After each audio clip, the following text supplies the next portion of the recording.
পরিবর্তিত বাংলাদেশে নববর্ষ উদযাপনে মেতেছে পুরো দেশ। উদযাপনে জীবন্ত হয়ে ওঠে বাঙালি সংস্কৃতির নানা অনুষঙ্গ। শোভাযাত্রায় ছিল বিলুপ্তপ্রায় গরু ও ঘোড়ার গাড়ি, কাবাডি, লাঠি খেলা, ম্যাজিক শো, দড়ি টানাটানি, বাউল গানের আয়োজন বাড়িয়েছে আনন্দের মাত্রা। লালমনিরহাটে চলছে 4 দিনব্যাপী বর্ষবরণ উৎসব। রয়েছে লাঠি খেলা, ঘোড়দৌড় প্রতিযোগিতা, হাডুডু, চকরচাল, ঠুস খেলা সহ আবহমান বাংলার চিরায়ত সংস্কৃতি ও গ্রামীণ নানা খেলাধুলা। মুক্ত সংস্কৃতি ও হারিয়ে যাওয়া গ্রামীণ খেলা উপভোগ করে উচ্ছ্বসিত মানুষ। পহেলা বৈশাখ বাঙালিদের একটি চিরায়ত একটা অনুষ্ঠান। এটা ঘিরে বাঙালিদের অনেক সংস্কৃতি গড়ে উঠেছে, লোকসংস্কৃতি তৈরি হয়েছে, গ্রামীণ খেলাধুলা তৈরি হয়েছে। আমরা সেটা ফিরিয়ে আনার চেষ্টা করেছি।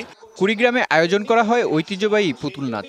বিভিন্ন বয়সী মানুষ উপভোগ করেন পল্লী বাংলার জীবনের পরতে পরতে গাথা বিভিন্ন গল্প। এই প্রথম কুড়িগ্রামে ইকো পার্কে আয়োজন করছে পুতুল নাচের। এখানে আসলাম, ফ্যামিলি নিয়ে আসছি, দেখলাম, ভালো লাগলো। অনেক বেশি অভিভূত করে তোলে। আমাদের কাছে এটা একদম আনএক্সপেক্টেড ছিল যে এখানে পুতুল নাচের আয়োজন করবে, আমরা আগে জানতাম না। ঝালকাঠি শিশু পার্কে ছিল হাডুডু খেলার আয়োজন। বিলুপ্তপ্রায় এই খেলা টিকিয়ে রাখাই আয়োজনের উদ্দেশ্য।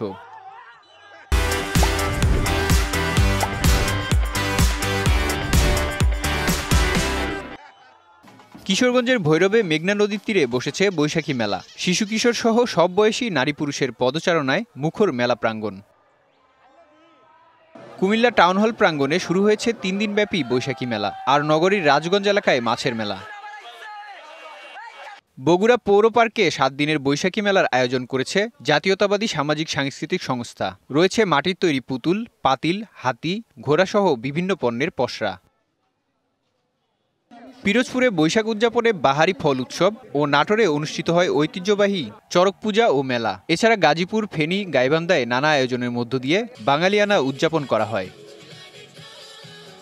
বরিশাল ও পঞ্চগড়ের বর্ষবরণ অনুষ্ঠানে ছিল লাঠি খেলার আয়োজন। বিভিন্ন স্থানে বৈশাখী মেলা চলবে 7 দিন পর্যন্ত। মেহেদী হাসান, ডিবিসি নিউজ ডেস্ক।